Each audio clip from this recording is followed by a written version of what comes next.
It's Two on the Aisle with me, Charles Gross, and Leslie Hoban Blake. Tonight, reviews of Harvey, Closer Than Ever, The Common Pursuit, and Cirque du Soleil. Ladies and gentlemen, welcome to Two on the Aisle. Good evening. How are you, Leslie? I'm good, thank you, Charles. Good. Okay, well, new theater season starting, and our first Broadway show of the year, Harvey with Jim Parsons. Brand new, old.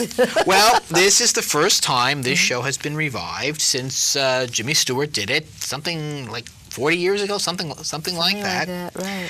And we're waiting for someone who had the nerve to follow Jim Stewart. True. And who has more nerve than Sheldon from The Big Bang Theory? Now, the interesting thing is, people who are Big Bang Theory fans will not be disappointed here.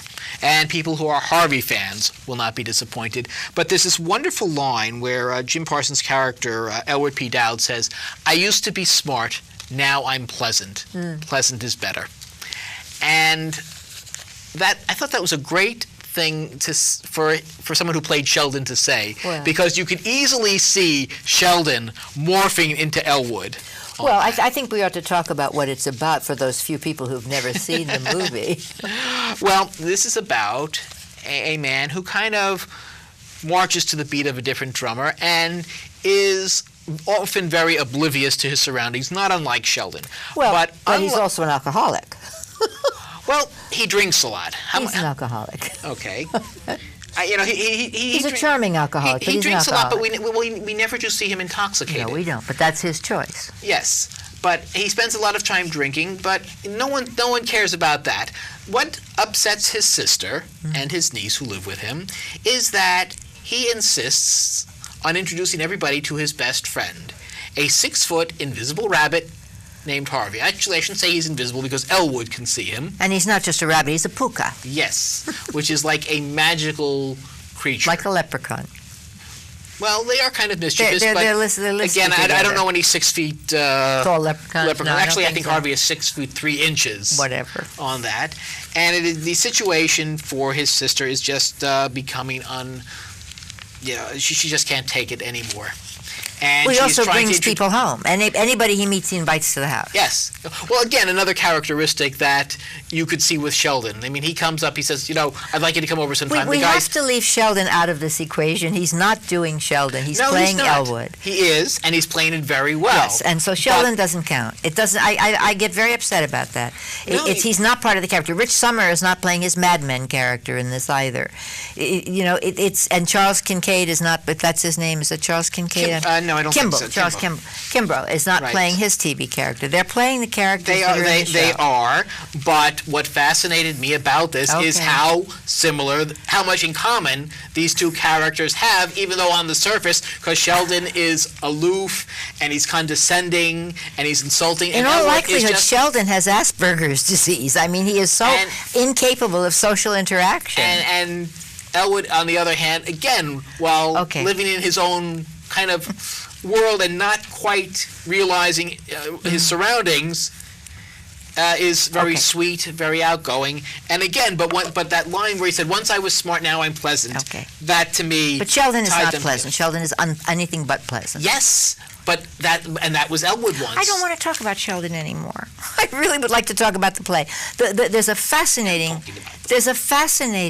really good performance in this play by Jessica Hecht, who is just as the sister. Yes. Who truly is almost in a different play, because everybody else is so laid back in this play, and she is hysterical. Yes.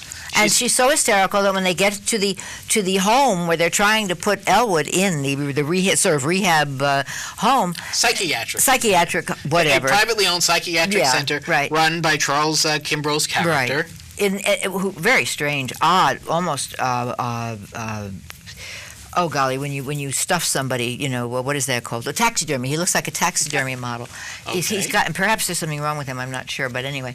In any case, he's not necessarily. He won't be recognizable as first. No, not at all. But he looks like that. If you remember him from Murphy Brown, or even from Candide, and it's funny because she's on stage, and Eric McCormick is on stage. Everyone from television is on stage right now. It's very interesting. But anyway, her performance is really fascinating because it's at odds, speed-wise and every other way, with. But it works so beautifully. Yes, and she comes out so much from left field. Well, but then when she gets to the sanitarium, they think it's she that is the person that they're supposed to put away, and they do. They throw her into a cold bath. I mean, it's a horrible experience, and they all fall in love with Elwood. Everybody finds Elwood charming. See, this is a little like Arthur. I don't find alcoholism charming. No matter how charming the alcoholic is, I don't find it charming. And yes, Elwood takes a drink all the time, so he's always got a bottle, and But Arthur, the difference is Arthur is always noticeably smashed.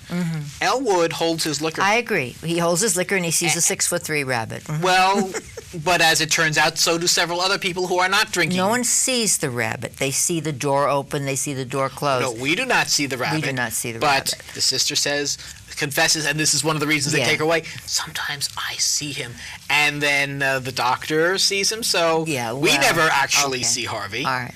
And interesting, Harvey doesn't have a curtain call. But the curtain call is the best part of the play for me. The curtain call. And we were sitting close enough to see this. This is at Studio 54. The curtain call, somehow they have a chance to get on the set, and there must be 50 or 60 white rabbits on the set. You didn't see that. I did see that. Oh, okay. Yes. Some people didn't notice it at all. I saw They're them. on the staircase, on the mantelpiece, on the floor. Some of them are charming and quaint and doing funny little things, and some of them are just sitting there. None of them are 6'3", but there are dozens and dozens of little white rabbits. I fell off my chair watching that. That to me was the best moment. That's really sad that was the best moment. The play is dated for me. It didn't move the way I would have liked it to. I didn't find him charming enough. He was nice, but he wasn't charming.